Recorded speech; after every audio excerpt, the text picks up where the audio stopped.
இயற்கை முறையில் நல்ல மிளகு சாகுபடி மூலச்சல் சி டேவிட் அவர்கள் பங்கு பெறும் வேளாண் நேரலை.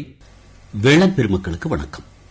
வேளாண் பெருமக்களே, இன்றைய வேளாண் நேரலை நிகழ்ச்சியில் இயற்கை முறையில் நல்ல மிளகு சாகுபடி குறித்த பல்வேறு தகவல்களை தெரிந்து கொள்ள இருக்கிறோம்.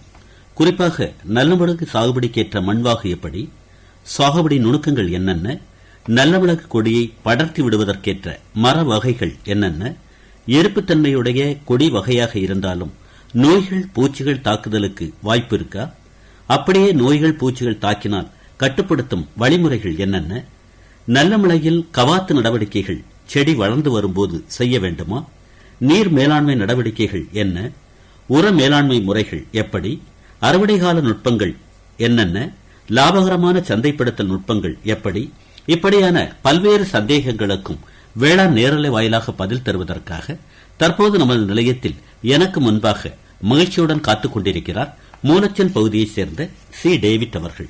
இப்போது அவர்களிடம் பேசுவோம். வணக்கம். வணக்கம். வேளாண்மை அனுபவம் அப்படிங்கும்போது உத்தேசமா எத்தனை ஆண்டு கால அனுபவம்? 40 ஆண்டு கால அனுபவம்.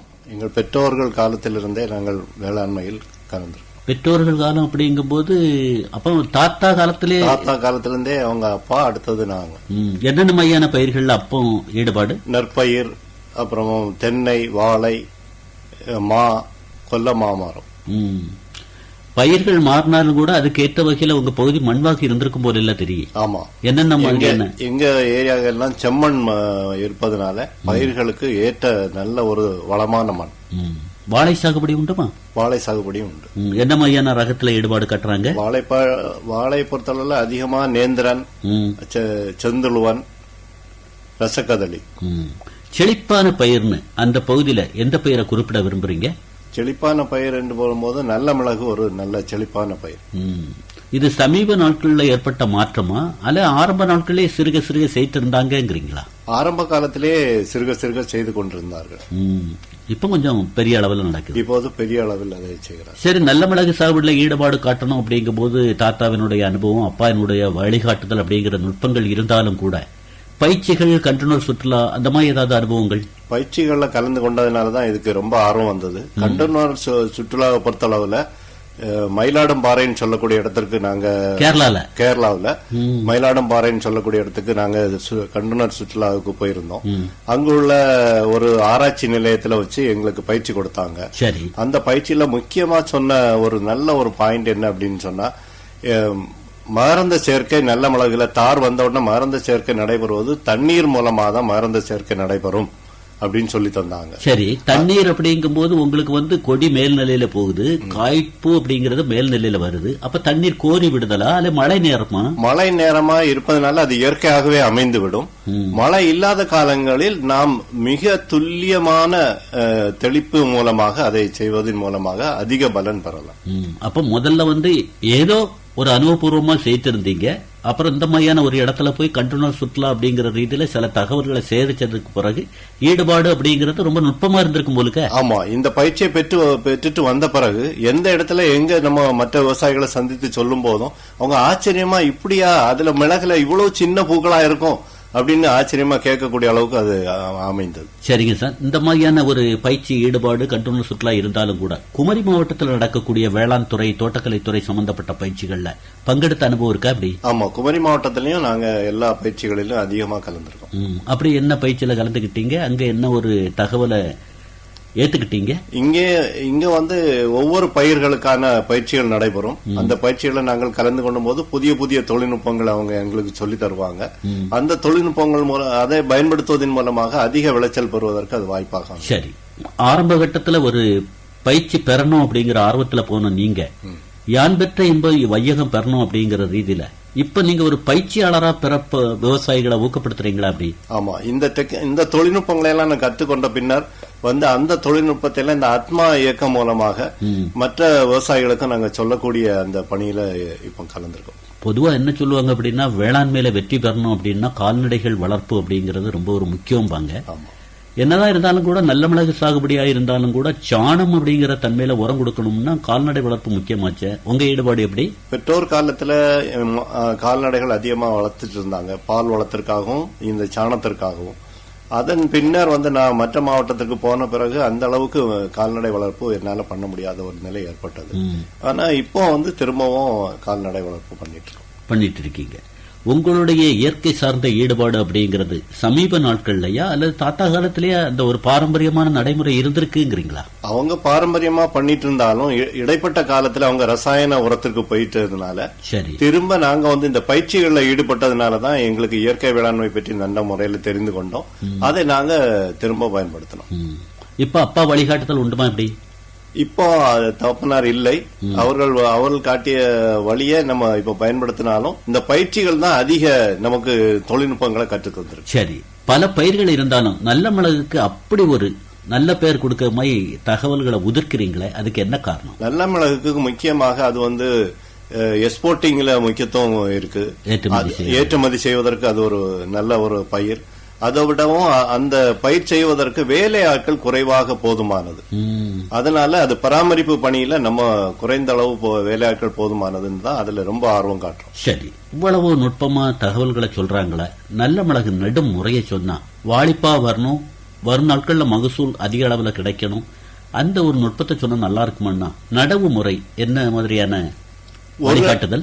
ஒரு அடிக்கு ஒரு அடி அகலம், ஒரு அடி ஆழம், ஒரு அடி நீளம் உள்ள குழி தோண்டி அதுல உலர்ந்த சாணமும் மண்ணும் கலந்த கலவையினால அதை நிரப்பி அதுல நம்ம வள்ளி நல்ல திறமையான வளமான வள்ளி எடுத்துட்டு வந்து அதுல நட்டா அது வந்து நல்ல வளர்ச்சி வரும். அதை வந்து மரத்துல நம்ம ஜாயின் பண்ணி விடுவதற்கு முதல்ல சின்ன சின்ன நார்கள் மூலமா கட்டி வைத்து அதை அதுல பற்ற வைத்து விட்டால் அது திரும்ப தன்னைத்தானே ஏறி சென்று. சரி, மரங்கள் அப்படிங்கிறீங்க. மரங்களை பொறுத்த அளவுல எல்லா மரத்திலையும் படத்தி விட முடியும். சிலர் வந்து அனுபவபூர்வமான சில விவசாயிகள் நான் சுவத்துல கூட படத்தி விட்டுருக்கிறேன் அப்படிங்கிறாங்களே, அதெல்லாம் நடைமுறையில சாத்தியமா? அது அதை விட சிறப்பான மரங்கள் இருக்குது சார் அப்படின்னு என்ன சொல்றீங்க? தோல் உரிக்கப்படாத மரங்களா இருக்க வேண்டும். அப்ப கொய்யால வைக்க கொய்யா போன்ற மரங்கள் வந்து தோல் உரிக்கப்படுவதனால அதை பயன்படுத்த முடியாது. அதே நேரத்தில் கிளாரிசீடியா, தேக்கு மரம், பலா மரம், கமுகு மரம், இப்படிப்பட்ட எல்லா மரங்களையும் நம்ம பயன்படுத்திக் கொள்ளலாம். சரி, இப்ப தென்னை மரத்துல வைக்கலாங்கிறீங்க. தேங்காய் வெட்டணும், இது நெடுநீளத்துக்கு மேல மாற போயிட்டு இருக்கும். அப்ப அது ஒரு சிரமமான பணியாச்சுத. எப்படி அந்த வழிகாட்டுதல் கொடுக்கறீங்க தேங்காய் வெட்ட வரப்போ உங்களுக்கு? தென்னை மரத்தை பொறுத்தளவுல 10 அடி உயரத்துக்கு மட்டுமே நம்ம அதை அதன் உயரத்துக்கு போக வைத்து விட்டு அங்கிருந்து அதை நேர கீழே திரும்ப இறக்கி வந்து திரும்பவும் வேறு போட வைத்து திரும்பவும் அதை மேல் நோக்கி போடும்போது அதிகமான விளைச்சல் நமக்கு தர அது ஒரு காரணமா இருக்கு. அந்த 10 அடி மட்டும் ஏணி வைத்து அதுக்கு மேல் அவங்க ஏறி போறதுனால அது நல்ல ஒரு பலன் தரக்கூடியதா. பேசும்போது ஒரு அருமையான வார்த்தையை சொன்னீங்க. மேல்நிலையில 10 அடிக்கு கொண்டுட்டு போனோம், திருப்பி 10 அடி கொண்டு வந்து தரைப்பகுதியில வேறு விடுதல் செய்யணும். அப்பதான் பலன் அதிகமா கிடைக்கும். இது பயிற்சியின் வெளிப்பாடா அல்ல அனுபவத்தின்? இது பயிற்சி தான். அனுபவசாலிகள் வந்து பயிற்சி நமக்கு கொடுத்ததுனால உள்ள வெளிப்பாடு. சரிங்க சார், இந்த மாதிரி நடைமுறை இருந்தாலும் கூட இப்ப மக்கள் என்னன்னா வீட்டுக்கு முன்னுக்கு கொடிப்படத்தி விடுவதுக்கு அப்பதில் புதர் மிளகு அப்படிங்கிற மாதிரி தொட்டிலேயே வளர்த்து செழிப்பா நல்ல மிளகு கொண்டு வரலாங்கிற நடைமுறை இருக்கு. அதெல்லாம் தெரியுமா? அப்படி? ஆமா, அது நிச்சயமாக கொடி மட்டும் நம்ம பயன்படுத்தினா அதுக்கு மரங்கள் வேண்டும். இது அப்படி இல்ல, மாடி தோட்டத்துல கூட உங்க தொட்டியில கூட நீங்க புதர் நல்ல மிளகு வளர்த்து கொள்ளலாம். புதர் நல்ல மிளகை பொறுத்த அளவுல கொடி நேரடியாக போய் கொண்டிருப்பதுல பக்க கிளை வந்துதான் அதுலதான் தார் வரும். அந்த பக்க கிளையில வி ஷேப்பு இருக்கும். அந்த வீக்குன்னு ஒரு முட்டு இருக்கும். அப்புறம் அதுக்கு கீழ்பகுதியில ஒரு ஒய் என்ற முட்டு வரக்கூடிய இடத்துல அந்த ஒய் முட்டுல வந்து நம்ம வந்து கயற்பித்து, அதாவது அல்லது சவுரித்தூள் நம்ம மாவட்டத்தில் சொல்லக்கூடிய லாங்குவேஜ் படி பார்த்தா சவுரித்தூளை எடுத்துட்டு வந்து அதை 12 மணி நேரம் ஊற வைத்து அதை எடுத்து அதை சுற்றி கட்டி அதை நல்ல தண்ணீர் செல்லாதபடி நல்ல டைட்டா கட்டி வச்சுட்டோம்னா 45 நாட்கள் கழித்தால் அதில் வேர் அடித்திருக்கும். அதன் கீழ்பகுதியை வெட்டி அந்த பிளாஸ்டிக் கவரை தூர நீக்கி விட்டுட்டு அதை நட்டாலே போதும். அதுவே புதர் மிளகாக மாறிவிடும். நல்ல பலன் தரும். அருமையா சொல்றீங்க. செடிக்காக அலைய வேண்டிய அவசியம் இல்ல. என்னமாய் இருக்கக்கூடியவங்கள்ட்ட சொன்னீங்கன்னா நானே செடியை வந்து உங்களுக்கு உருவாக்கி இலவசமா கொடுக்க தயாரா இருக்கேன், அல்ல இந்த நுட்பத்தை சொல்றதுக்கு தயாரா இருக்குன்னு சொல்ற மாதிரி இருக்கு. ஆமா, அந்த நுட்பத்தை நீங்களே செய்து அந்தந்த விவசாயிகளே அங்கங்கே இருக்கக்கூடிய பக்க கிளையை எடுத்து நீங்க இந்த மாதிரி பண்ணிட்டீங்கன்னா அது உங்களுக்கு செடி மிளகா மாறிடும். அப்ப எந்த இடத்துல நீங்க விளைவிக்கலாம், அதன் மூலமா அதிக நமக்கு பலன் கிடைக்கும். அதிக பலன் அப்படிங்கிறது அப்படியே தென்னை மரத்துல ஒரு 10 அடி உயரத்துக்கு போய் திரும்ப கீழே வந்து மேல போறதுல கிடைக்கக்கூடிய மகசூல் அளவுக்கு புதர் மிளகுல எடுக்க வாய்ப்பு இருக்கு. நிச்சயமா அதை விட அதிகமா தான் புதர் மிளகுல கிடைக்கும். சரி, கலவை என்ன மாதிரின்னு சொல்றீங்க? அதை கொண்டு நடனம் அப்படிங்கும் போது முதல்ல சாணமும் மண்ணும் கலந்த கலவை கொடுக்க வேண்டும். இரண்டாவதாவது மீன் அமிலம் நம்ம 15 நாட்களுக்கு ஒரு முறை கொடுக்கப்பட வேண்டும். அது தரைவழி வேர்வழியும் கொடுக்கணும். அதுக்கு மேல தெளிப்பல் முறையில இலைவெளி உரம் கொடுத்த முறையும் நம்ம பயன்படுத்தணும். அதன் மூலமா மீன் அமிலம் கொடுப்பதனால நோயும் தொற்றாமல் பாதுகாக்கப்படும், வளர்ச்சி ஊக்கியாகவும் அது பயன்படும். சரி, மீன் அமிலம் அப்படின்னு ஒரு வார்த்தையை சொல்றாங்களே, இதுக்குன்னு நம்ம சந்தையா போய் நல்ல மீனா பார்த்து வாங்கணுமா, அல்லது அவங்க வேண்டாம் அப்படின்னு ஒதுக்கி போட்டு அந்த குடல் செதில் இந்த மாதிரி இதை கூட எடுத்துக்கலாமா? ரெண்டும் போதும். ஆனா முக்கியமா நம்ம மீன் கழிவே தான் நல்ல பலன் தருது. அது கூட என்ன சேர்மா? அதோட சர்க்கரை என்ன அளவுல? அதுக்கு ஈக்குவலா அது இப்போ 1 கிலோ மீன் என்றால் 1 கிலோ சர்க்கரை மட்டும் நம்ம அதுல கலந்துகிட்டோம்னு சொன்னா அது நிச்சயமா நமக்கு நல்ல பலன் தரும். சர்க்கரைன்னா வெல்லம், நீங்க நாட்டு சர்க்கரை. ஆமா, நாட்டு சர்க்கரை அல்லது வெல்லம் தான் நீங்க பயன்படுத்தணும். எவ்வளவு நாட்களுக்கு இருப்பு வைக்க வேண்டியிருக்கும்? 21 நாட்கள் இருப்பு வைக்க வேண்டும். ஏதாவது வாசனை தெரியுமா? இந்த வாசனை வந்ததுன்னு சொன்னா ஓரளவுக்கு 21வது நாளில் அதுல பல வாசனை வரும். அதை நம்ம 5 to 10 மில்லி எடுத்து அதை 1 லிட்டர் தண்ணி கலந்து அதை ஸ்ப்ரேயும் பண்ணலாம், மூட்டுல ஊத்தியும் கொடுக்கலாம். இது அப்ப ஒரு பூச்சி விரட்டி வளர்ச்சி ஊக்கிங்கிறீங்க. ரெண்டுமே அதுல வருது. இலை அப்படிங்கிற மாதிரி ஏதோ ஒரு வார்த்தையை விட்டீங்களே, இலையில கூட சில. ஆமா, இலை உருக்கி நீர் அப்படின்னு சொல்லி நம்ம என்னென்ன மாதிரியான இலைகள்? அது எந்த பச்சையா இருக்கக்கூடிய எந்த இலைகளை எடுத்தாலும் சரிதான்.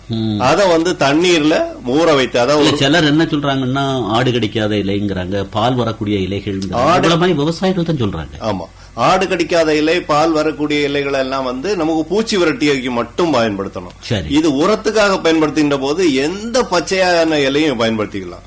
பூச்சி விரட்டுவதற்காக மட்டும்தான் நம்ம என்ன ஆடு உண்ணாத இலைகளை எடுத்து அதை கோமியத்துல ஊற வைத்து அதை 21 நாட்கள் வைத்து அதை திரும்ப 10 மடங்கு தண்ணீர் கலந்து செடிகளுக்கு ஸ்ப்ரே பண்ணப்பட வேண்டும். ஆனா இதுல எந்த தண்ணி கலக்க வேண்டியதோ எந்த பொறுப்பும் இதுல இல்லை. 8வது இலை கசாயத்துக்கு 8வது நாள் நீங்க அப்படியே செடிக்கு கொடுத்தா. நீங்க சொல்லுவ பிரகாரம் அப்ப மாடி தோட்டம் வச்சிருக்கக்கூடியவங்க, வீட்டு தோட்டம் வச்சிருக்கக்கூடியவங்க ஒரு நோய் தாக்குதல், பூச்சி தாக்குதல் வந்தது, அல்ல செடி வீரியமா வரல அப்படின்னு சொன்னா இந்த நுட்பத்தை கடைபிடிக்கலாம். நிச்சயமாக அப்படி கடைபிடிச்சாங்கன்னா அதிக விளைச்சல் பெறலாம். அடுத்தபடியா ஒரு சாண கரைசலும் நம்ம கொடுக்கலாம். எப்படி? சாண கரைசல் 1 கிலோ சாணம், 1 லிட்டர் கோமியம், ரெண்டுக்கும் 20 லிட்டர் தண்ணீரும் 100 கிராம் கடலை பிண்ணாக்கும் கலந்து அதை சாண கரைசலாக கரைத்து. என்ன காரணம் கடலை பிண்ணாக்கு கலக்கணுங்கிறீங்க? கடலை பிண்ணாக்குல அதிக சத்துக்கள், எல்லா சத்துக்களும் வந்தாதான் அது போதுமான நமக்கு விளைச்சல். நுண்ணுயிர்கள் பெருக்கம் இருக்கும். நுண்ணுயிர்கள் பெருக்கம் இருக்கும். எல்லா விதமான சத்துக்களும் அதுல அடங்கி வந்திருக்கும். இது ஒரு உரத்தை குறைக்கக்கூடிய ஒரு தன்மையை ஏற்படுத்தும். அப்ப செலவில்லா விவசாயம் இல்ல? தெரியும், நிச்சயமா அப்படிதான். சரிங்க சார், நீர் மேலாண்மை அப்படிங்கிறது நல்ல மிளகு பொறுத்த அளவுல கட்டாயமா அல்லது வறட்சியை தாங்குமா? நீர் கொடுத்தாதான், அதாவது நீர் அதிக நல்ல மிளகுல 2 வகையில நோய் வரும். ஒன்று தொடர் மழையினால பங்கை வரும். அதே மாதிரி தண்ணீர் இல்லாத காலத்திலையும் பங்கை அதுல வரும். அதற்காக தான் நம்ம என்ன செய்யணும்னு சொன்னா, நீர் மேலாண்மையை எப்பவும் தண்ணீர் ஒழுங்கா கொடுத்துட்டே இருந்தோம்னு சொன்னா, அளவு கடந்த தண்ணீர் வந்த வேரழுகள் வர்றதுக்கு வாய்ப்பும். ஆமா, அதுக்கு அதான் அது பங்கை மூலமாக அந்த பங்கை வராம இருக்கிறதுக்கு நம்ம சூடோமோனஸ் அல்லது ட்ரைகோடர்மா விரிடி ரெண்டையும் 15 நாட்கள் இடைவெளியில நம்ம அதுக்கு 2 கிராம் கொடுத்துட்டு வந்தோம்னு சொன்னா நிச்சயமா அது தடுக்கப்படும். சரி சார், ஒரு செடி நட்டு நல்ல மிளகு பொறுத்த அளவுல எவ்வளவு நாட்களுக்கு காத்திருக்க வேண்டிய நிலை முதல் அறுவடைக்கு? முதல் அறுவடை 2 ஆண்டுகள். ஆனா செடி நல்ல மிளகுல முதல்லயே அறுவடை எடுக்க ஆரம்பிச்சிடலாம். அப்ப சாரை பொறுத்த அளவுல 2மே இருக்கு போலுக்க? ஆமா, 2ம் வைத்திருக்கோம். சரி, அதுக்கும் கூட தொட்டியில ஏதாவது உரங்கள் கொடுக்க வேண்டிய நடைமுறையா இல்ல இதே? இதே 3 உரங்களும் நம்ம கொடுத்தாலே போதுமானது. மழை காலங்கள மட்டும் போடோ மிச்சர் நீங்க நேரமையும் மழைக்கு முன்னாடியும் மழைக்கு பின்னாடியும் கொடுத்துட்டீங்கன்னா நோய் தடுத்துடும். சரி, அந்த எருப்புத்தன்மை அப்படிங்கிறது இயற்கை ரீதியா செய்யும் போது என்ன மாதிரியான ஒரு நன்மை இருக்குது, அதே இது செயற்கையில பண்ணும்போது என்ன மாதிரியான ஒரு நிலையை நீங்க பாக்குறீங்க? நிச்சயமா செயற்கை உரங்களை பயன்படுத்துறத விட இயற்கை முறைக்கு வந்துட்டீங்கன்னா எரிப்பு குறையவே செய்யாது. அதனுடைய எல்லா விதமான அது நல்ல அதிகமான எரிப்பு தரக்கூடியதாக தான் மிளகு வரும். அறுவடை கால நுட்பங்கள் அப்படிங்கிற ரீதியில நான் ஒரு தோட்டத்துக்கு போறேன், தென்னை மரத்துல நல்ல மிளகு படத்தி விட்டுருக்காங்க. அந்த முதலாளி ஒரு வார்த்தையை சொல்றாரு, கொஞ்சம் நல்ல மிளகா பறிச்சுக்கிடுங்களா அப்படின்னு சும்மா மேலோட்டமா சொல்றாருன்னா நானும் கூட அறுவடை செய்ய வாய்ப்பு இருக்கு. அதுக்குன்னு ஒரு நுட்பமான வல்லுநர்கள் இருக்கிறாங்க, பயிற்சியாளர்கள் இருக்கிறாங்க, பணியாளர்கள் இருக்கிறாங்கிறீங்களா? அறுவடையை பொறுத்தளவுல 10 அடி உயரம் தான் நம்ம வளர்க்க சொல்றதுனால நம்ம ஒரு ஏணி வைத்து அந்த 10 அடிக்குள்ளால உள்ள என்ன மாதிரி நிலையில பறித்தல் காய பொறுத்தளவு நாமாவே அதை நம்முடைய நகத்தின் மூலமா நுள்ளி எடுப்பதன் மூலமாக அது ஈஸியாக பறித்துக் கொள்ளலாம். சந்தைப்படுத்தல் அணுகுமுறையை சொல்லுங்க. என்ன மாதிரி சந்தைப்படுத்தலை பொறுத்தளவுல நாங்க வாட்ஸ்அப் குரூப்ல எங்களோட இப்படி எங்கள்கிட்ட நல்ல மிளகு இருக்குது அப்படின்னு சொல்லி போட்டுட்டோம்னா ஒவ்வொருத்தரும் எங்களுக்கு இத்தனை கிலோ வேணும் அப்படின்னு கேட்டு அப்படி மிக லகுவாக நாங்க சந்தைப்படுத்தி. சரிங்க சார், இன்னும் கூட நம்ம நிறைய பேசணும், இருந்தாலும் கூட நேரம் அப்படிங்கறது நமக்கு ஒரு குறிப்பிட்ட நேரம் அப்படிங்கறதுனால உங்க அலைபேசி ஒன்று சொல்லாமா? 9786936685 9786936685. இன்னும் ஒரு தடவை கூட சொல்லிக்கலாம் அப்படின்னு நினைக்கிறேன். 9786936685. இந்த அலைபேசி வாயிலா நல்ல மிளகு சாகுபடி சம்பந்தமா நிகழ்ச்சி முடிஞ்சதுக்கு பிறகு யாராவது அலைபேசி வாயிலா கூட தகவல் கேட்டா பதில் கனிவா இருக்குமா? எப்படி? நிச்சயமாக. ஏன்னா நல்ல மிளகு இன்னும் சாகுபடி அதிகமாகணும். இது மற்ற நாடுகளுக்கு நம்ம ஏற்றுமதி செய்கிற அளவுக்கு நம்ம உற்பத்தி பண்ணப்பட வேண்டும். அதனால நம்ம இதுல எந்த கேள்வி கேட்டாலும் அதுக்கு விடையளிக்கும். சரிங்க சார், இதுவரை இயற்கை முறையில் நல்ல மிளகு சாகுபடி குறித்து சாகுபடி நுணுக்கங்களை எல்லோரும் புரிந்து கொள்ளக்கூடிய வகையில தெளிவா எடுத்து சொல்லியிருக்கீங்க. உங்களுக்கு குமரி பண்பலை சார்பாக மனமார்ந்த நன்றி. என் சார்பில் நிலையத்தாருக்கும் நேயர்களுக்கும் நன்றியை தெரிவித்துக் கொள்கிறேன். இதுவரை இயற்கை முறையில் நல்ல மிளகு சாகுபடி வேளாண் நேரலை கேட்டீர்கள். பங்கேற்றவர் மூலச்செல் சி டேவிட் அவர்கள். உடன் உரையாடியவர் தேரூர் எஸ் சிவசுப்பிரமணிய பிள்ளை. நிகழ்ச்சிக்கு தொழில்நுட்பம் உதயபானு மற்றும்